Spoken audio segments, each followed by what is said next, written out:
No matter what you plan in life, you will never be happy until you discover God's purpose for your life. And thirdly, it teaches me that purpose precedes plans. What does that mean? Listen to the verse again. Many are the plans in your heart, but the Lord's purpose for your life will prevail over your plans. In essence, God's purpose was established long before you were born to make plans for your life. So its statement is very clear. Your plans should be in keeping with God's purpose for your life. Now, the question then is, if God's purpose is more important than all your plans for your life, then what is purpose? I will give you the answer. Please write this down. Very important statement concerning human life. The word purpose is defined as original intent. Original intent. Secondly, it's defined as original reason for creation. Original reason for creation. That's purpose. I simply define purpose as why. Purpose is why something was made. Purpose is why a thing was created. In other words, purpose is the reason that motivated the manufacture of a product. Now, the Bible teaches us that God has a purpose for 5.88 billion humans on this planet. It also teaches us that everything God created, He created for and with a purpose. Could that be then that if you study the creation, you will find that there's a reason for everything? Let's take a look at it. I'm going to give you these 7 principles. Write them down very quickly, please. These are principles to keep you and your grandchildren for the rest of your lives. Number 1, principle. God is a God of purpose. That's a principle. Now, what does that mean? It means that God does nothing without a reason. God created nothing without an intent behind it. Everything God created, including these flowers that are with me here, are created by God for a purpose. God does nothing for entertainment.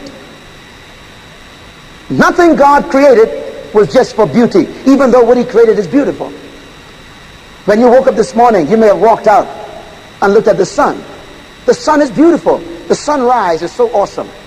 And maybe in the evening, you watch the sunset. If you're in Cape Town, where I love to go, it's a beautiful place. Oh, shut up. And when I sit and watch the sunset in Cape Town, you just wonder at the awesome creative power of the designer of that beauty. It's beautiful, the sunset. But the sun was not created for beauty. The sun was created with the purpose of providing ultraviolet rays and gamma rays and all the beautiful rays that impact life and to create life. The sun hits the leaves of the trees, and there's a beautiful transformation called chlorophyll that's created, that produces plant food from the sun, that provides life for the plant. And then in the process, the sun causes the plant to give off oxygen. The oxygen is what we breathe to keep us alive. Thank God for the sun.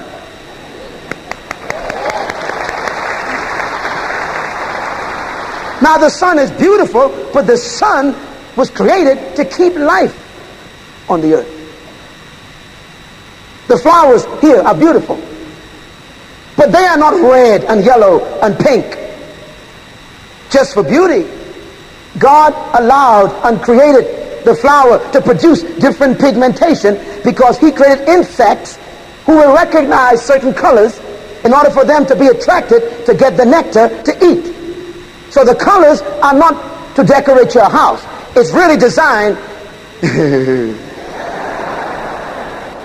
to attract the insects who need the color to identify their livelihood.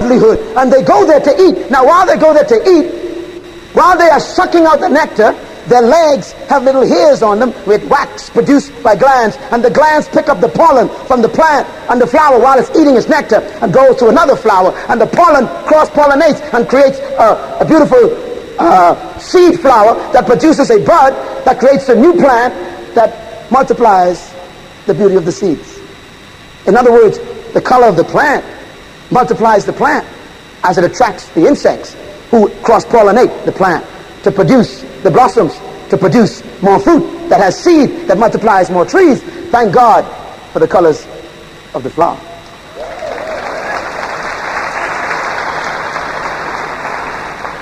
So principle number 2, everything in life has a purpose. Say that with me. Everything in life has a purpose. Say it loudly. Come on. Everything in life has a purpose. There's a purpose for the hair in your nose. God put it there. There's a purpose for the wax in your ear.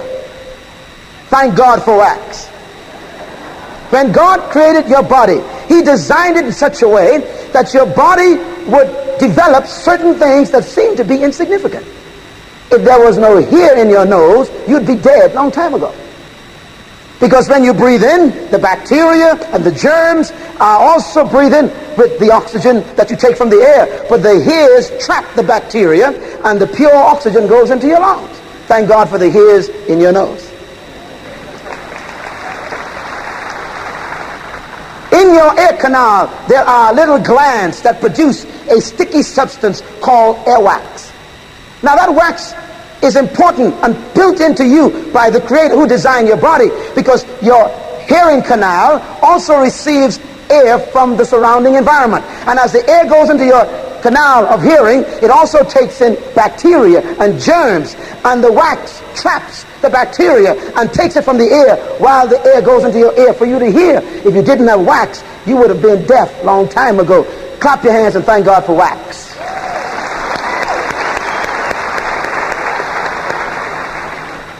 Everything God created has a purpose.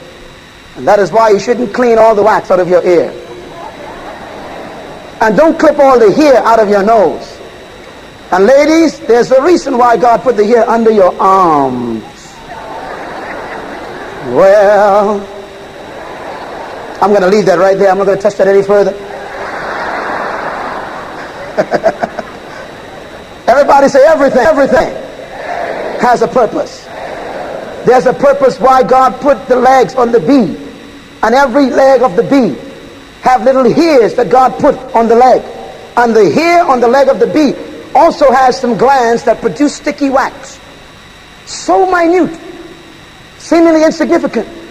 But the bee goes to the flower, and the wax that is on the hair, that is on the bee's leg, picks up the pollen that transfers it to another flower that causes cross-pollination to produce a new seed.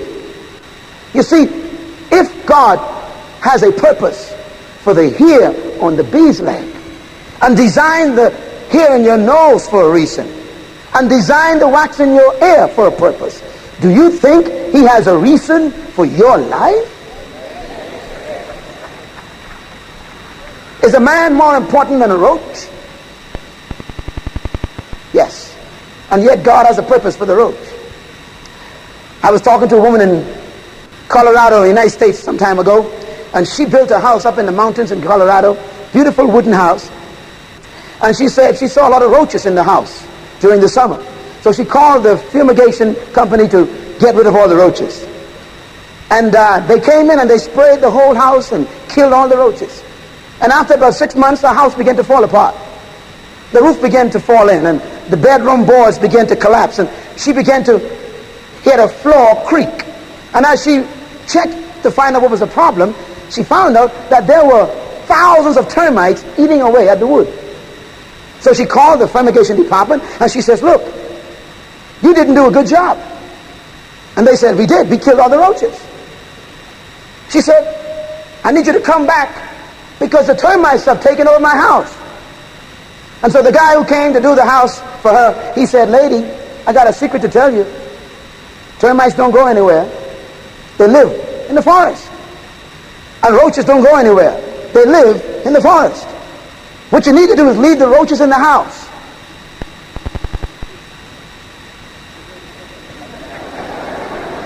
Interesting. And the roaches are designed to feed on termites. So if you got a termite problem, call some roaches. Some of y'all finally got that message, huh? In other words, God designed everything for a reason. Now recently, just about 15 years ago, all the governments all over the world suddenly woke up to the reality that everything has a purpose. They call it ecology. God calls it purpose. They say everything was designed for something. And if you affect something, you also affect everything. They call it ecology. So they say if you kill a certain animal, it will cause another animal to overbreed.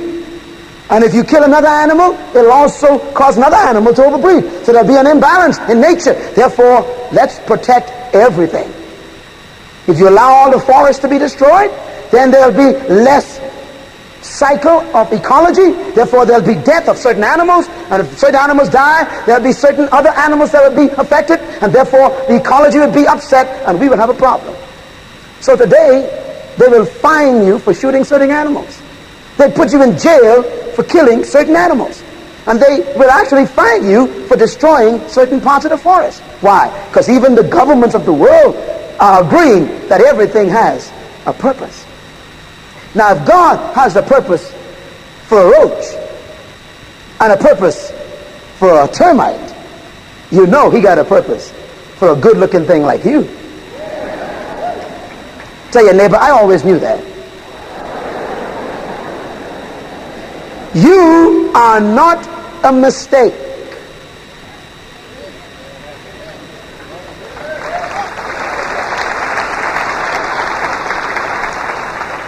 Principle number 3. Not every purpose is known. Principle number 3. Not every purpose is known. Principle number 1. God is a God of purpose. He does nothing without a reason. Number 2. Everything he created in life has a purpose. Number 3. Not every purpose is known. Now, why is this a principle? Because even though everything has a purpose in life, it doesn't mean that you know it or understand its purpose. Now, why is this a critical principle? Because ignorance of purpose does not cancel purpose. Everybody in this auditorium was created by God, conceived by God for a reason. But you might not know the reason why they were created. Now, because you don't know the purpose for their existence does not mean they doesn't have one. See, one of the problems with our humanity is that we cancel people we don't know. We negate people we don't understand.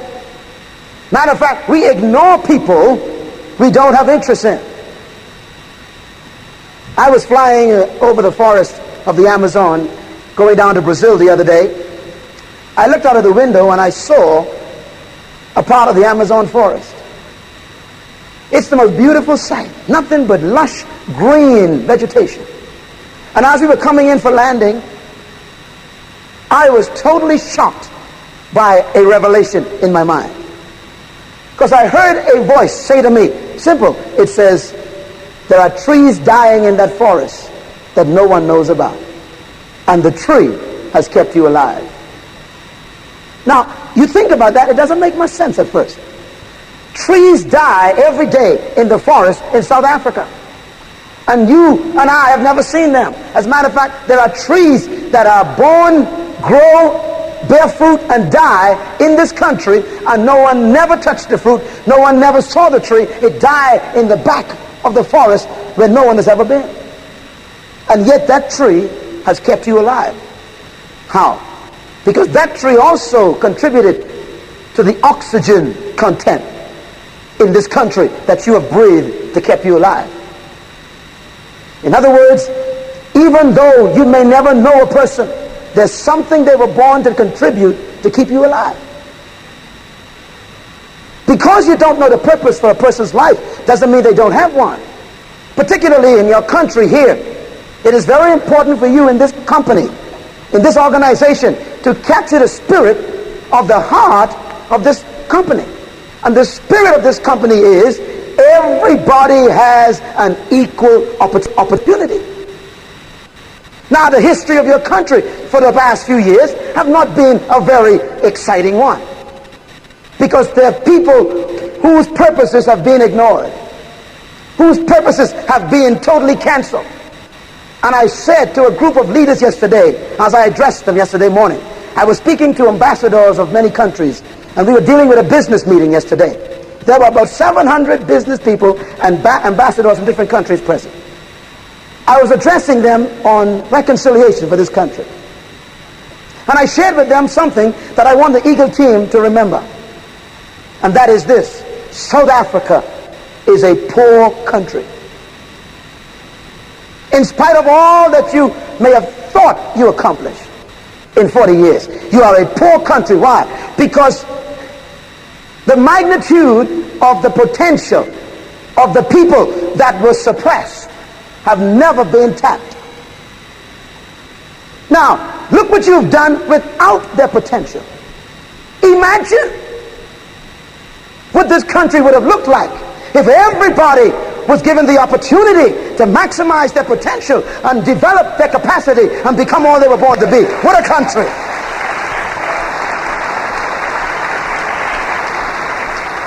I am here to say to you that Eagle Team has an opportunity to be not one of, but probably the major player in South Africa. Can you see that vision? Because Eagle Team not only provides equal opportunity, but it also has a conviction that everyone is equal and the same, and have the same capacity to become a diamond.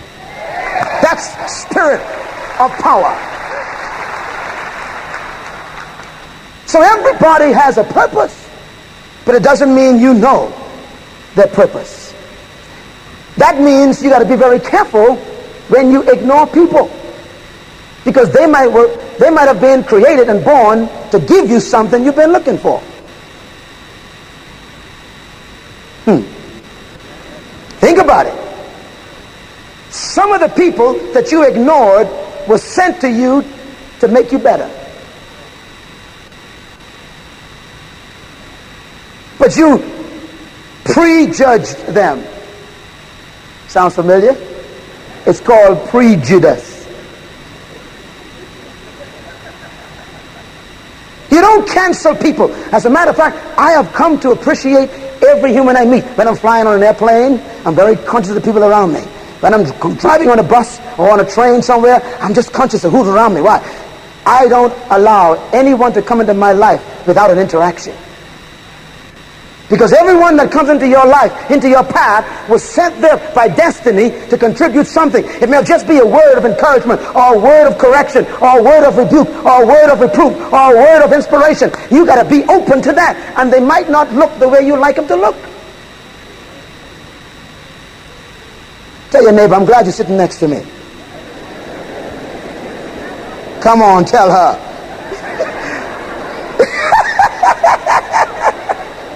His wife said, I'm glad you're next to me. He went,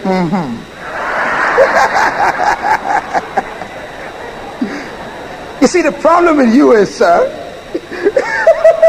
let me talk to you for a minute, man. You're my friend. You don't know who your wife is. She could be your next boss.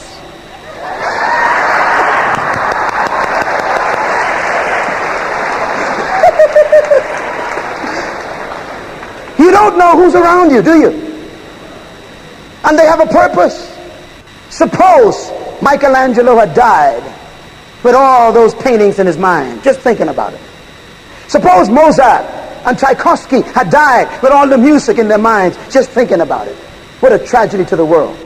Suppose Moses had died just thinking about the 10 Commandments we're supposed to give. Suppose Paul had died as a persecutor of the church, imagine what would have happened to the world. Suppose Mary had an abortion.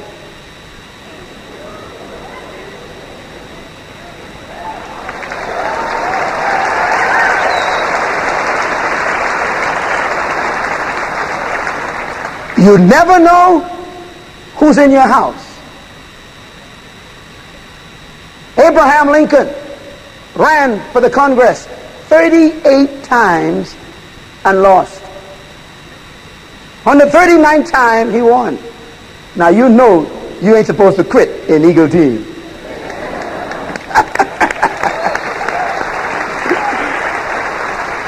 Abraham Lincoln, when his sweetheart died, who was about to marry, he lost his mind and went to the insane asylum. You might not have known that. He spent 1 year and 8 months in the insane asylum for treatment. Who would have thought the nurses that treated him and the psychologists that dealt with him, they did not know that they were dealing with the next president of the United States. Some may call you crazy. Just smile and tell them I'm on my way.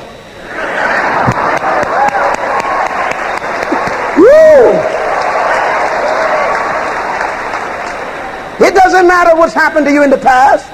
Your future is yet unlived. And nobody knows your purpose. Tell your neighbor, mind your own business. Come on, just tell him.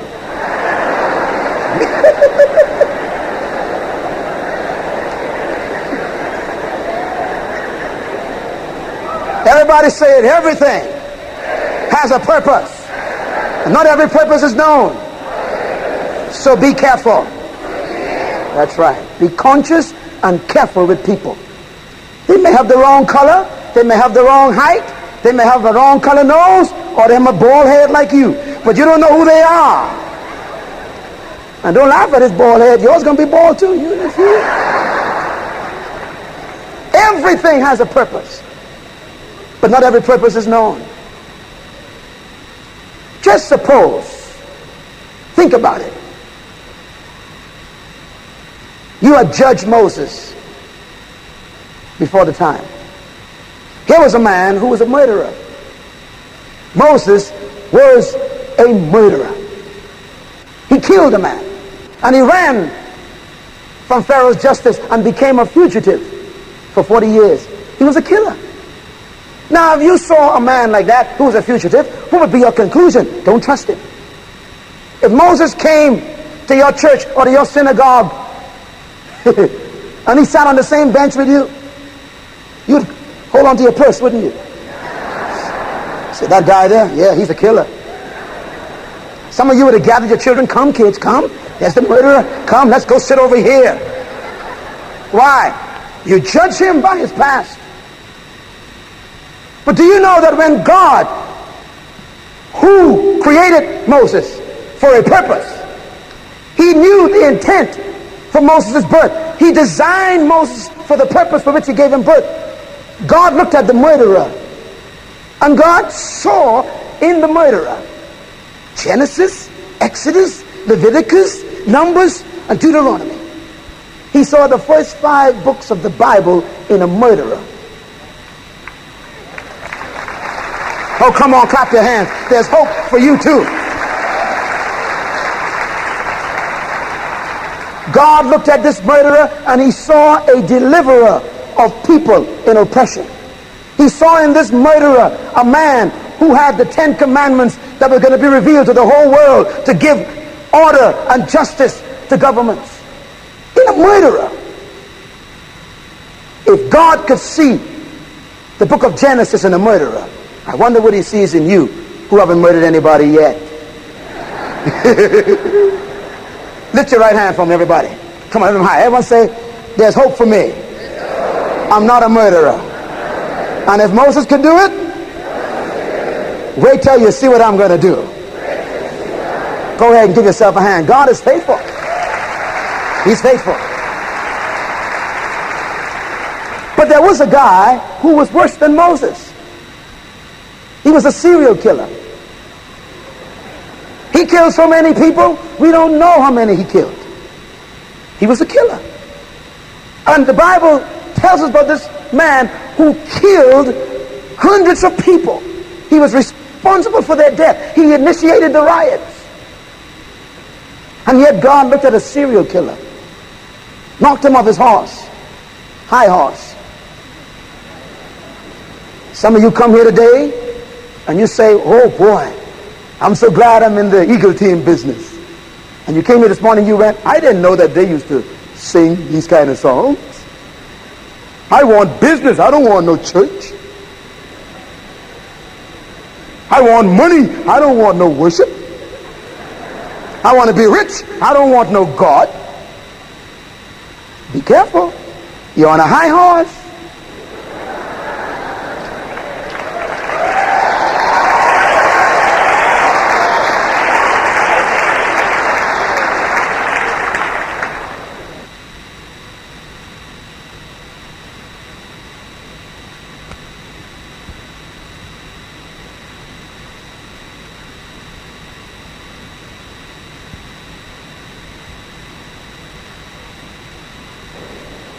And God knocked him off the horse.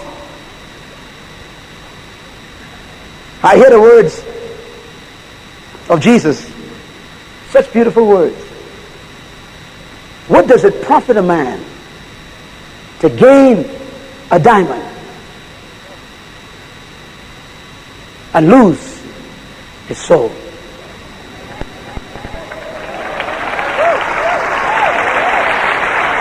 Makes sense. Listen, I make more than $1 million a year. Money is not the deal.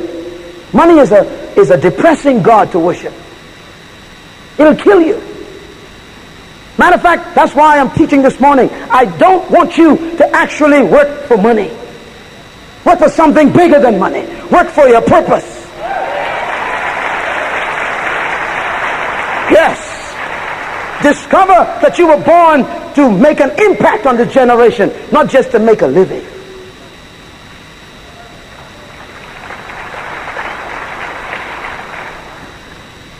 And God looked at the serial killer.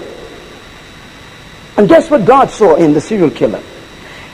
1st and 2nd Corinthians, Colossians, Galatians, Ephesians, Philippians, Timothy, Titus, Thessalonians, Philemon. God saw 3/4 of the New Testament in a murderer. You don't know who's sitting next to you.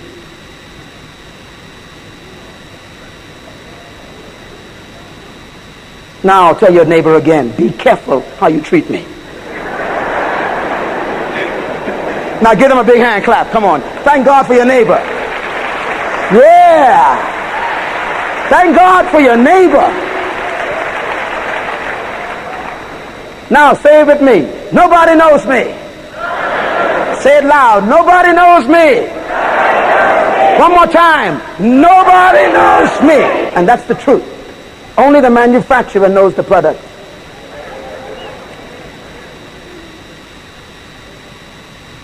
Principle number 5. Checking to see if you're listening.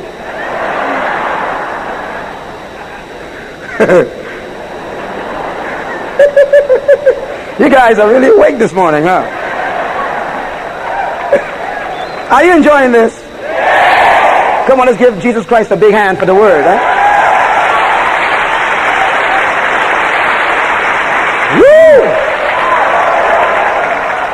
Principle number 4. If you want to know the purpose of a thing, never ask the thing. Write it down. Principle number 4. If you want to know the purpose of a thing, never ask the thing. That's a principle. Let me read it again. If you want to know the purpose of a thing, never ask the thing. X. Yeah, that's what you say down here, X. Okay, bless you. Now, let me tell you how that works. Every manufacturer who creates a product, he's the only one that knows the product. That's why it's important for you not to ask the product. Because the purpose for a product is not in the product. It's in the mind of the maker. So if I was to ask any of these products on the stage why it exists, it could not tell me. Because purpose is not really known by the product. That leads to principle number 5. Write it down. Where purpose is not known, abuse is inevitable. Think about it. Where purpose is not known, abuse is inevitable. That means if you don't know the purpose of a thing, all you can do is abuse it. Ignorance of purpose produces experimentation. Ignorance of purpose causes people to abuse life. If I gave you a product and you didn't know why it was created, what would you do? Experiment. Now the problem is, by the time you finish figuring out how to work it, you'd have destroyed it. That's the way our lives are. 5.8 billion people today are on this planet, and you're one of them. And the problem is, if you don't know why you was created, your purpose in life, then you will live and experiment all your life. You will go and do this sometime and do that sometime, work here for a while and work there for a while, and change a job every weekend and change a job every month, and do this and do that and drink this and smoke that and live here and have that and do this and just destroy your life. Because there's no direction. Life is a tragedy without purpose. Anytime you don't know the purpose for a product, you abuse it.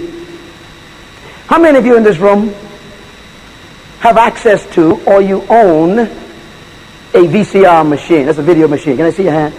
Some of you may not, but let's say, okay. All right. How many of you ever seen one? Can I see your hand? Ever seen one? All right, good. Now, how many of you are like me? When you buy a product like a video machine, now some of you are guilty of this, I know.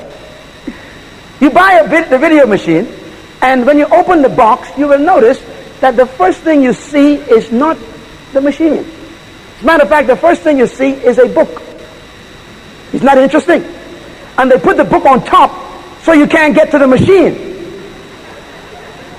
Now when you look at the booklet, what does it say? Do not attempt to operate this product until you've read this manual completely. Do you? No.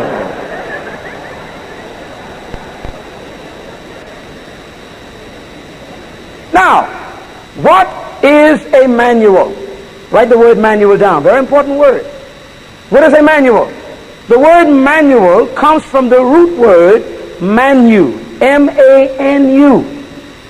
The word manu is a stem, and it means to make. Now there's another word you could write down that's important. It's the word manufacturer. Now why is it called a manufacturer? Because manu means to make, and factor is the factor that made it. So a manufacturer is actually the factor that made the product. That's why he's called a manufacturer. The manual is actually the mind of the manufacturer on paper. So it's called the maker's mind, the manual. Now why does the manufacturer put his mind on paper concerning his product? Everything about his product is on paper, and he put it in the box. He sends his mind with the product. He sends his intent for the product with the product. He sends his thoughts concerning his product with the product, and everybody gets his mind. Now, the problem is you don't read the manufacturer's mind because you think you're so smart. Look at you. Well, I got a PhD in biology. I don't need to read the manual. Just put the plug in and press the button. Now, let me prove to you how dumb you are. How many of you got a VCR machine with 12 functions, but you only know 4? Stop, rewind, pause, and play. Gotcha. Now the question is, why don't you know the other 8 functions? Because you did not read the manual. So you paid for 12, but you're only benefiting from 4 because you think you're too smart to read the mind of the manual. So you are living below your privilege because you wouldn't get the manual's mind and the purpose of the product. Now there are people, humans, who are just like that. They exist but they're living just on 4 functions because they wouldn't read the manufacturer's manual. The Bible is not a religious book. The Bible is your operator's manual. That's what it is. I'm not a religious man. Matter of fact, religion really had me bound for years. And then I began to understand that the manufacturer produced a product called Miles. And he sent a manual in the box with me. And he told me that if I read the manual, I shall have abundant life, plenty life, a lot of performance, high performance. Now, every manual that you read have 4 sections. Every manual in every part of the world. First, they have a picture of the product. This manual has one too. In the first page, in the beginning, Elohim manufactured the product called man in his own image, in his own likeness. So I am a product that was made by God Incorporated. Elohim International. Jehovah Universal Incorporated. That's my factory.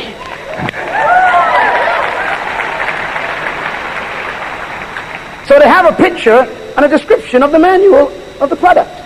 This manual has a description in it. It says that you were created in God's image, in God's likeness. And it also, in every manufacturer's manual, tells you what the product can do. This one does too. It says this product can have dominion over the earth. Now, it didn't say have dominion over one another. And just in case you got confused, the manual is very detailed about what you're supposed to dominate. It says fish, birds, plants, and everything that creeps on all 4s. So if something doesn't have scales, you cannot dominate it.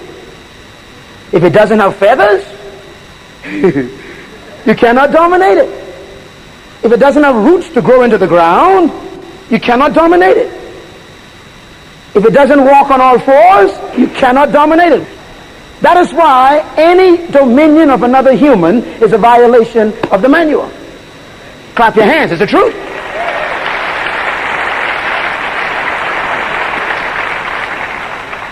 Thirdly, every manual has in it precautions. It tells you, do not operate this machine near open fire. Do not operate this equipment near open water. Do not operate this equipment in open sunlight. Do not operate this equipment near children. In other words, they give you precautions. Do not plug this in while you are bare feet in the tub. You know, it gives you precautions, doesn't it? Every manufacturer sends with his product cautions. This manual also has cautions. It tells you, do not disobey the manufacturer and touch that tree. If you do, you'll have a short circuit. There's no mystery about this. You operate the product according to the instructions of the manufacturer, it works without a problem. But if you violate the manufacturer's instructions, then the final part of every manual is what they call the warranty guarantee section. If you violate the instructions, you cannot claim the guarantee and the warranty. The same thing is true about this manufacturer. He says, if you disobey me, then I cannot guarantee you life. I cannot guarantee you protection. I cannot guarantee you resurrection. I cannot guarantee you eternal life. If you violate my instructions, that's it. But there's only one thing I like about this manufacturer, is that he adds a final chapter that the others don't add. And that is, he has a reclamation plan in his manual. He has a program set up that even if you violate the instructions, he can salvage the product. That's where we get our word salvation from. He can salvage the product and bring it back to its full potential. But first, it has to submit itself to the manufacturer. You know, when you have a computer, like my kids had the other day, and something went wrong with the brain of the thing. I called in the company we bought the computer from, and I told them, I don't know how to fix this. I'm not the manufacturer. You guys are the, can I use the term, authorized dealer. Now they say in every manual, only take this product to an authorized dealer. Have you ever seen that? They say if you attempt to fix this yourself, the warranty is canceled. The same thing is true about that manual. If you attempt to fix your life yourself, the manufacturer says you are on your own.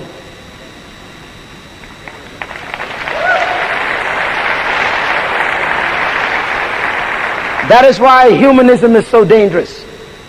It's an attempt to fix a product you didn't create. We must be careful when it says only submit this product to an authorized dealer. And if you do that, we will provide free parts and free service under the warranty agreement. This manufacturer promises the same thing. Now there are a lot of interesting people in the world. There are a lot of dealers in the world. But this manual is not against those dealers. It simply states who its dealer is. If you use other dealers, you're going to end up with faulty parts. If you took your Toyota to Mercedes for repair, you're going to have a problem. If you took your Mercedes to Toyota for repair, you're going to have a lot of problems. Hello, somebody. You got to take the product to the authorized dealer. Now, there are some shops in the city who will accept your product to fix, even though they are not authorized. Why? They want your money, honey. And they will force parts on your car. And when you call, they'll say, yes, it's finished. Come and pick it up. Everything is fine. And you drive off with joy. That's the way life is sometimes. And after 3 miles down the road, your joy turns into suspicion. That suspicion turns into concern.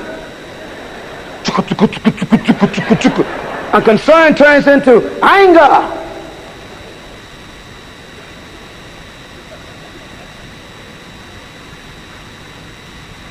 There's no competition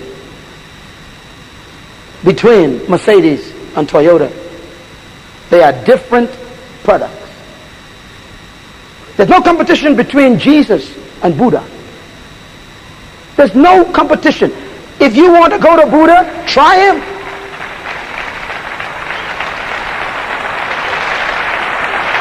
There's no competition. The only problem is, according to the manual, it says, I am the way. Not one of the ways. I am the truth, not some of the truth. And I am life. He that comes unto me, I will not cast away. And if any man comes unto me, I will give him eternal life.